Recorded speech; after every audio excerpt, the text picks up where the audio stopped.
When the will was read, I could barely breathe. The room felt heavy, like the air had thickened around us, and every word the lawyer spoke echoed through me. Sole heir to the family enterprise. I heard it. I know I did. But part of me still couldn't believe it. My name, not shared, not split. Mine. The silence that followed was louder than any outburst, and then I felt it, every pair of eyes on me, except one. Victor didn't even blink.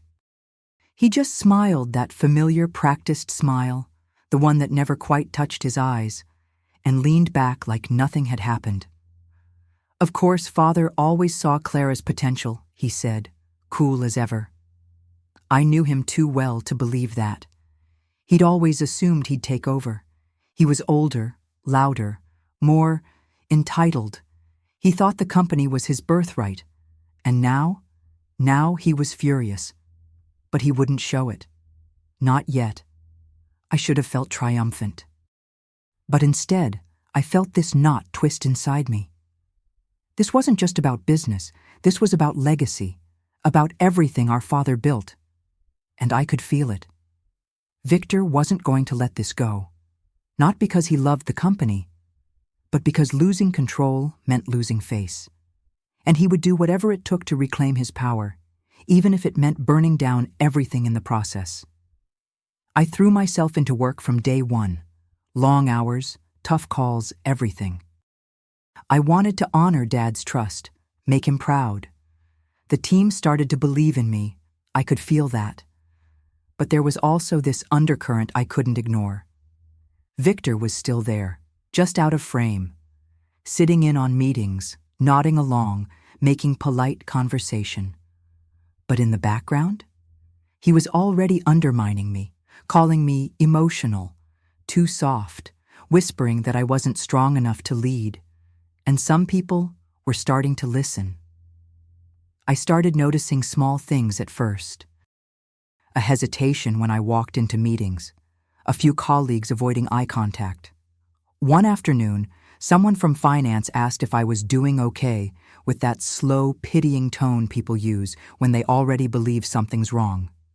I smiled and said I was fine, but inside, I was screaming. I was exhausted, sure, I was grieving, but I wasn't unraveling. I was working harder than I ever had in my life. That should have been enough. But for some reason, it wasn't. Victor had always been clever. Charming when he needed to be. He didn't raise his voice or start a fight. No, he preferred whispers. Clara's been different since Dad passed. She seems overwhelmed. Maybe she needs some time off to heal. And people listened. Because that's what people do when a man speaks softly and pretends to be concerned. They don't question the motive. They just nod, smile, and pass the message along.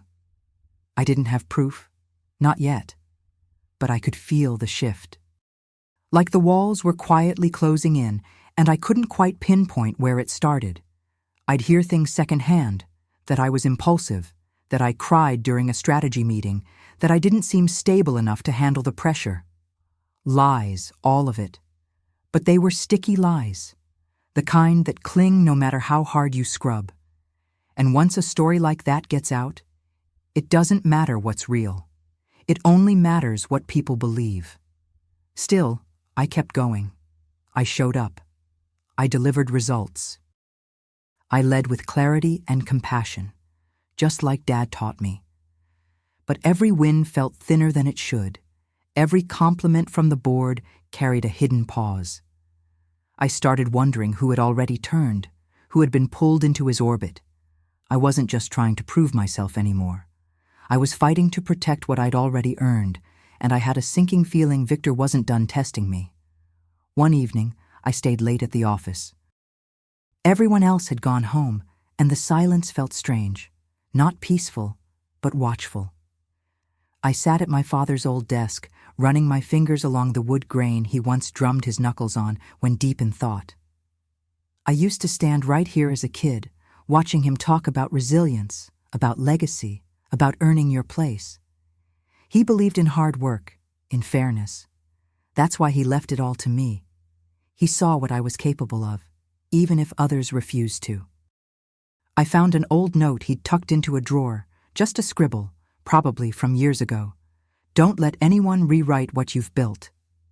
I stared at it for a long time. That's what Victor was trying to do. Rewrite the story. Make it seem like I'd just been lucky, or too emotional, or worse, that I didn't deserve to be here at all. But the truth was, I'd earned every step of this, and I wasn't going to hand it over just because he couldn't handle being second. Victor always believed power was something you took. I believed it was something you earned, step by careful step. But I was starting to learn, when someone feels entitled to power, they'll do anything to get it, even if it means turning on their own blood. And I had a feeling he wasn't done pretending. His smile was still there, but something darker was creeping underneath. I'd seen it before. I just didn't know how far he'd go. He didn't want the company, not really. He wanted control. Control of the narrative, control of me. And when he realized I wasn't stepping aside, I think that's when he started planning.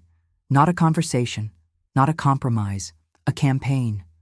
One that would blur the lines between concern and sabotage until even I would question my own strength. But I wasn't going down quietly. I just didn't know yet what he was willing to do. At first, I thought I was imagining it, the sudden chill in conversations, the polite smiles that vanished the moment I turned my back, but then the patterns became impossible to ignore. People I trusted stopped returning my calls. Meetings I was supposed to be part of were accidentally rescheduled without me. And Victor? He was everywhere, shaking hands, offering help, making himself look like the dependable older brother stepping up while I supposedly struggled. It was calculated. All of it. He started visiting our family lawyer more often, under the guise of reviewing archives. Then it was lunches with board members I hadn't heard from in weeks. Old family friends started checking in on me, with that same tone, soft, sympathetic, patronizing. "Are you sure you're okay, Clara? You've looked so tired lately." I wanted to scream. Of course I was tired. I was running a company, grieving, working overtime to fix mistakes made before I even stepped in. But they weren't really asking. They were testing the waters. Victor didn't need to raise his voice to cause damage. All he needed were suggestions, whispers, half-truths. He started collecting them like weapons. Photos of me slumped over my desk late at night, audio clips where I sounded frustrated, taken out of context, twisted into something else entirely. He even managed to get someone from HR to log my erratic absences, as if taking time to see a therapist after our father's death was a reason to question my stability. I found out he'd even approached a distant cousin, someone I hadn't spoken to in years, asking if I had a history of emotional episodes growing up. He wanted a pattern. He wanted to make me the unstable one. It wasn't enough to take the company. He wanted to rip away my credibility, piece by piece, until no one remembered why I was chosen in the first place. And while he smiled to my face, every step was a knife in my back, placed with surgical precision. The day I received the legal papers, I thought it was a joke. I opened the envelope slowly, sitting at the edge of my bed, still half-dressed from work. The words on the page blurred for a moment, not from tears, but from shock. My brother was filing to have me declared mentally unfit to run the company. My name, my position, my mind, under attack in black and white, signed and dated. I felt my whole body go cold. It wasn't a whisper campaign anymore. It was war. I sat there frozen for what felt like hours, the quiet of my apartment, the hum of the refrigerator, the faint sound of traffic outside. It all felt too loud. He'd really done it. He had taken his lies and turned them into a legal argument. I kept reading, and each page felt more surreal. Witness statements, including a concerned employee saying I lashed out during a board meeting, a blurry photo of me in tears outside my car, a fabricated report from a wellness consultant I'd never even spoken to. It wasn't just betrayal. It was surgical character assassination. And the worst part? He was using my grief, my real, raw grief over losing our father, as proof that I was crumbling. He weaponized every vulnerable moment I'd ever had and twisted it into something ugly. The people he roped in didn't even know me. To them, I was just a name in a file, a question mark next to the word stability. And Victor? He didn't flinch, didn't hesitate. All he wanted was that signature, mine, stripped from every document that tied me to the company. I didn't sleep that night. I couldn't. I lay awake, staring at the ceiling, asking myself over and over how he could do this to me. Not just as a businessman, but as my brother. We weren't always like this. There was a time we played in the backyard together, built blanket forts in the living room, whispered secrets under the covers during thunderstorms. But that boy was gone, replaced by someone who'd rather see me destroyed than let me lead. And for the first time, I wondered if I was truly alone in this fight. The next morning, I walked into the office like I was made of stone. Everyone looked up when I entered, some curious, others pretending not to see me at all. I could feel it in the air, the shift. Rumors had already made their rounds. People spoke in low voices when I passed. Emails stopped mid-sentence when I approached. No one said it out loud, but I knew. They were wondering if it was true, if I was cracking under the weight, if Victor had been right all along. What they didn't see was how tightly I was holding myself together. Every movement was deliberate, every word measured. But inside, I was on fire. Not with rage, not yet, but with something colder, something more dangerous. I wasn't going to fall apart, not in front of them, not for him. I just didn't know how to fight back yet. All I had were questions. Who had fed him those photos? Who gave false statements? Who stood by and let it happen? The walls around me weren't just closing in. They were shifting, warping. Familiar faces had become masks. I started reading the court documents again during my lunch breaks, this time not as the victim, but as someone preparing for a fight. I took notes, made lists, started tracing connections. There was strategy behind this. Victor wasn't just acting on impulse. He'd spent months grooming this narrative, step by calculated step. And now he wanted the law to finish what gossip had started. He didn't want justice. He wanted to erase me. Strip me out of every file, every title, every room where decisions were made. But I wasn't going anywhere. Not without a fight. Not without truth. And if Victor thought he could silence me with paperwork and a polished smile, he had no idea who he was dealing with. The girl he remembered, the one who followed rules and backed down when things got ugly, she didn't live here anymore. I just hadn't decided yet how to strike back, but I would. And when I did, I wouldn't whisper. I'd roar.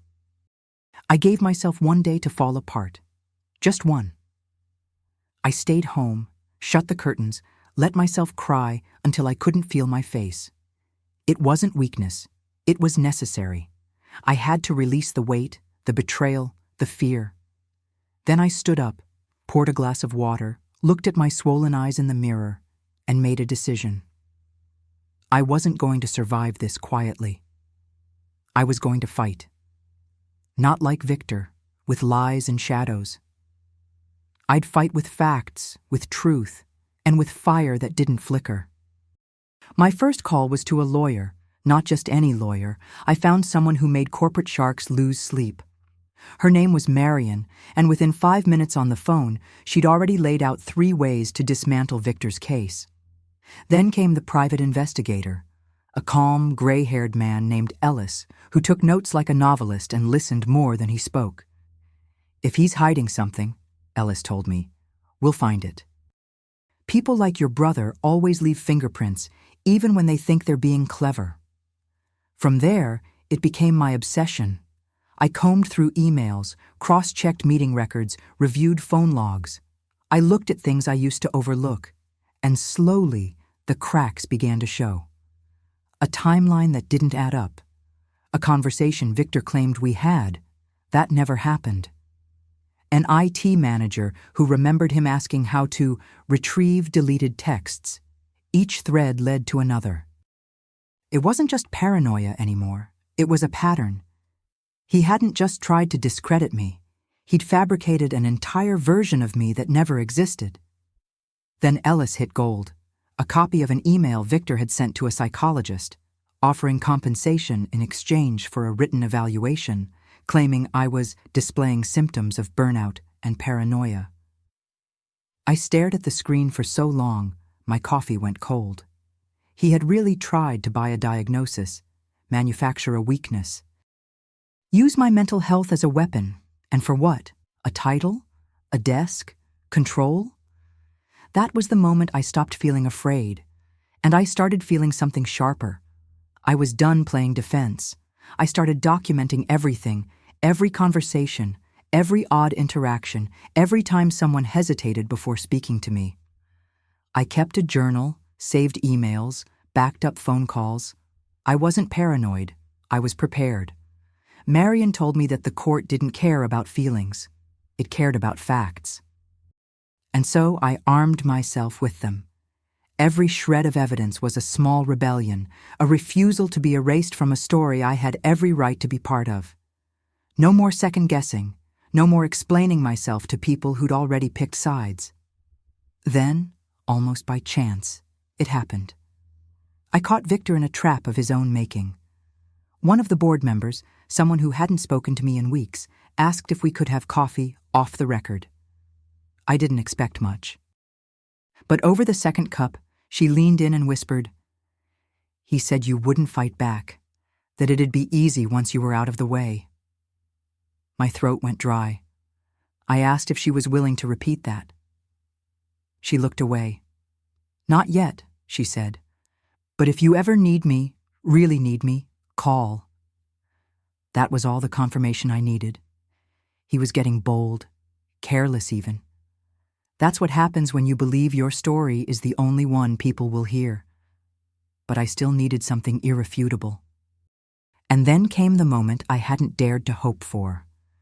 Ellis managed to record a call between Victor and one of his so-called allies. I listened to it on repeat that night, barely breathing. Victor's voice, smug and certain, saying, "Trust me, she won't last. Once the court hears she's unwell, it's done. This company will be mine." I sent the audio to Marion immediately. She didn't even wait until the end to speak. "That's enough to rip his whole case apart," she said. "We'll hit him where it hurts, the lie at the center of it all." I leaned back in my chair and let the moment sink in. I wasn't just defending myself anymore. I was building a counterattack, a quiet, patient storm. And Victor had no idea what was coming for him. I started walking through the office differently after that. Straighter spine, steadier breath. I wasn't just pretending to be okay anymore. I was prepared. I'd look Victor in the eye during meetings and smile, not because I wanted to, but because I finally understood how to win. Not by stooping to his level, but by staying rooted in everything he had underestimated, my clarity, my strength, my refusal to vanish. He still thought I was cornered. He didn't realize I'd stopped seeing the walls and started seeing the exits. There was something satisfying about knowing the truth was finally in my hands. I remembered all the times I'd swallowed doubt, all the nights I couldn't sleep because I feared people were turning against me. Now I had names, emails, a timeline. I knew which board members had been fed lies, which ones had bought into them, and which ones had stayed quiet just to protect their own position. The betrayal ran deeper than I thought. But so did my resolve. Still, none of this brought me peace. Not yet. My father's voice lingered in my mind more than ever now, not in words, but in the way he used to look at me after long days, proud but concerned. He always told me leadership was about carrying weight that no one else sees. I used to think he meant responsibility. Now I understood he meant betrayal too, the kind that wears your face, calls itself family, and smiles while sharpening the knife. Victor wanted to prove I wasn't fit to lead. But what he didn't know, what he could never understand, is that every move he made only proved why I had to. This wasn't just about me anymore. It was about honoring a legacy, defending the truth, and refusing to let someone rewrite my story while I was still living it. The court date was set, and I was ready to bring everything into the light. The courthouse smelled like cold metal and stale coffee. I arrived early, wearing the navy suit my father once called my armor. Marion stood beside me, flipping through folders, calm as ever. But my hands, they trembled, not with fear, not anymore, but with the weight of what this day meant. Months of gaslighting, isolation, humiliation, all of it brought here into the light. Today, the narrative wasn't his to control. Today, I got to speak. Victor arrived late, of course, confident, freshly pressed, with that same smug half-smile he always wore when he thought he'd already won. He didn't look at me, not once. He walked past like I wasn't even there. I could see his lawyer behind him, young and overconfident, already whispering strategy. They thought this would be a formality, a final blow to someone already broken. But I wasn't broken. I was focused, and I had something stronger than strategy. I had truth. The hearing began with Victor's lawyer painting a familiar picture. "She's been emotionally erratic since her father's passing," he said. "Colleagues have noted instability. We are not questioning her grief. We are concerned about her judgment." I sat still, jaw tight. The lies were rehearsed, polished. They even played a voicemail where I was audibly upset, without context, of course. I watched the judge's face, neutral, professional, but I knew he was listening, closely. Then it was our turn. Marion stood without even glancing at her notes. Let's be clear. Grief is not a mental illness, and strength does not look like silence. She began to dismantle their story, one fact at a time. Performance reports, board testimonials, a certified psychological evaluation. My therapy sessions had been voluntary, proactive, healthy. Everything they tried to twist, she straightened out. And then she clicked play. The courtroom fell quiet as Victor's voice filled the room, calm and venomous, bragging about how easy it would be to take everything from me. The silence after that recording ended was the loudest sound I've ever heard. No one moved. No one spoke. Even Victor seemed to shrink slightly in his seat, like he hadn't expected to hear his own words played back to him, stripped of charm, naked in their cruelty. I didn't look at him. I didn't need to. I was watching the judge now, how his expression changed, how his pen stopped moving mid-note. That moment changed everything. The veil was gone. Then came the emails, Victor's correspondence with the psychologist, offers of compensation, requests for a specific outcome in a mental health report. Marion handed them to the judge with the kind of certainty only the truth can give. One by one, the pieces fell into place. There was no narrative left to spin. This wasn't a concerned brother. This was a man orchestrating a hostile removal, cold, calculated, cruel. And suddenly, all those whispers and sideways glances I'd endured began to look a lot like regret. I took the stand, and for the first time in months, I spoke without fear. I didn't cry. I didn't shout. I told my story like I was telling it to someone who mattered. I explained what it felt like to be undermined, to be watched, to question your own sanity because someone else keeps rewriting the version of you they need to win. I told them about the legacy my father left and how I wasn't just fighting for a title. I was fighting to protect the truth from being buried under lies. As I finished, I saw something shift in the room, not just with the judge, with everyone. Eyes that once held doubt now looked different. Maybe guilt, maybe respect, maybe both. Marion squeezed my hand as I stepped down. No words, just a quiet, steady grip. the kind that says you did it. But it wasn't over. We still had to wait for the decision. And as we stood there, listening to closing arguments, I kept repeating one thing in my head. He tried to silence me, but now everyone hears me. The judge took a moment before speaking, long enough to make the whole room hold its breath. He looked at Victor, then back at me. His voice was calm, measured. This court finds no evidence of mental unfitness. On the contrary, Ms. Laren has demonstrated sound leadership, emotional resilience, and full legal capacity to manage her responsibilities. I felt my knees soften, but I didn't fall. I stood still. I let every word wash over me like clean rain after months of standing in a storm. But he didn't stop there. The judge turned to Victor's side, this time with something firmer in his tone. The evidence submitted by the petitioner appears to be intentionally misleading and, in some cases, fabricated. This case will be referred to the appropriate authorities for investigation into defamation, fraud, and obstruction. Victor's lawyer paled. Victor finally looked up, and for the first time in a long while, I saw something new on his face.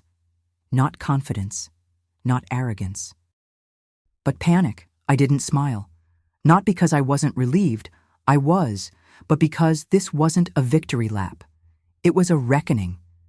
He had dragged me through months of humiliation and legal war under the guise of concern.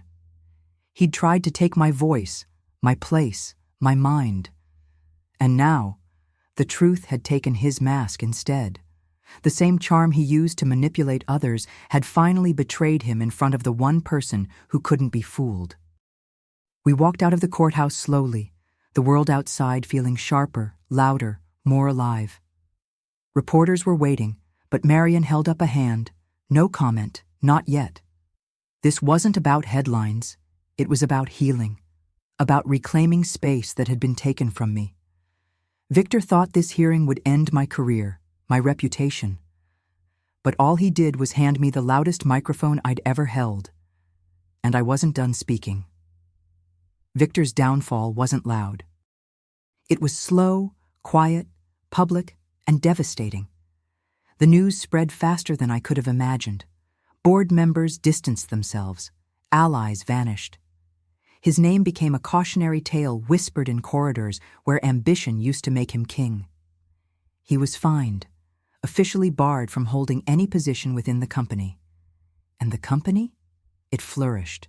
For the first time in years, it felt whole again, focused, resilient, unshaken by ego, the way my father intended.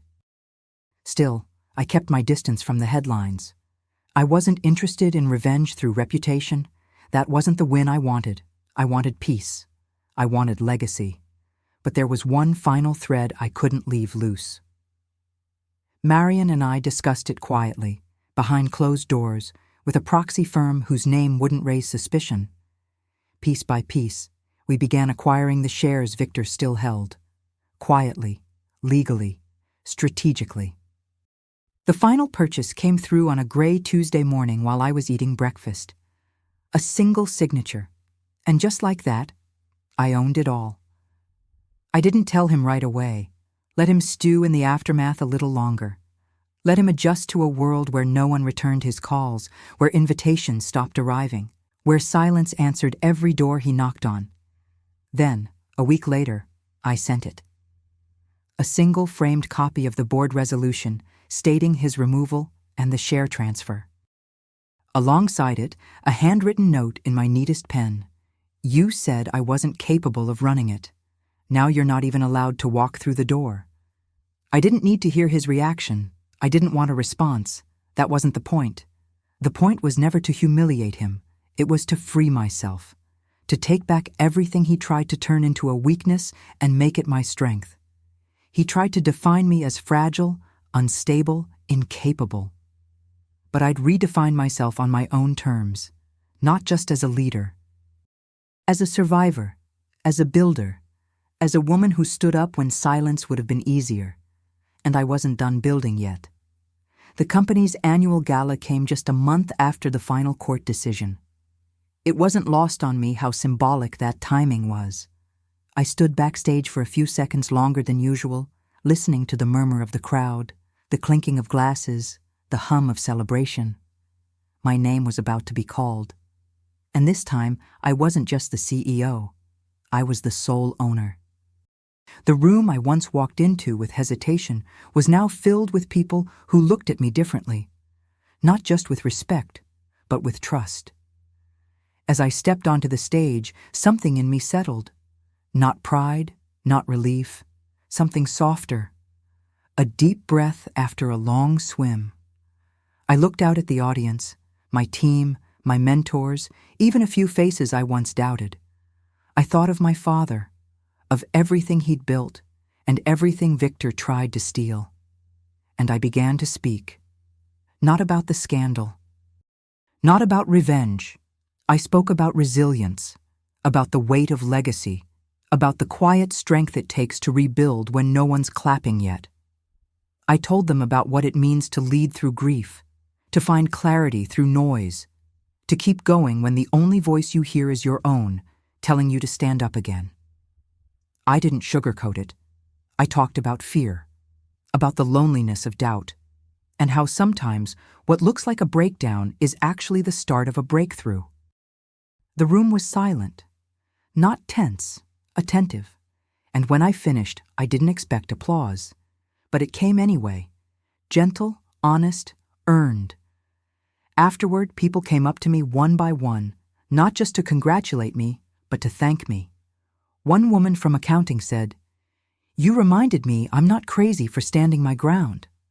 A junior associate admitted, "I almost quit during everything, but watching you fight made me stay." That's when it hit me. This wasn't just my story anymore. It belonged to every woman who'd ever been called too emotional, too much, too unfit.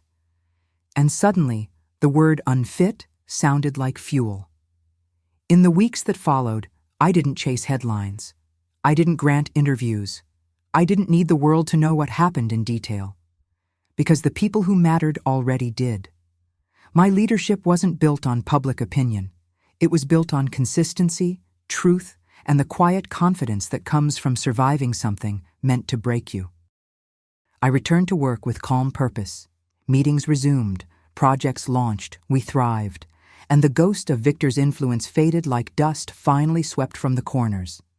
Still, I kept that board resolution on my desk, framed, not as a trophy, but as a reminder of how close I came to losing everything and how I won not by becoming like him, but by refusing to. I didn't destroy him. He did that to himself. All I did was shine a light on it. And in that light, everything became clear. His schemes, his motives, and most importantly, my own strength. The kind of strength I used to doubt I had. Sometimes people ask if I've forgiven him. The truth? I don't think about it that way. Forgiveness isn't always the goal. Sometimes it's clarity. And I have that now, crystal clear. I know who I am. I know what I've built. And I know I'll never let anyone take it from me again. Especially not someone who mistook silence for weakness. That was his biggest mistake, and my greatest gift. Victor tried to declare me incapable. He gathered papers, whispers, signatures, hoping the world would believe I didn't belong. But I didn't just survive. I outlasted. I outmaneuvered. I rewrote the ending he tried to steal. And now he's a footnote, and I am the headline. He tried to declare me incapable.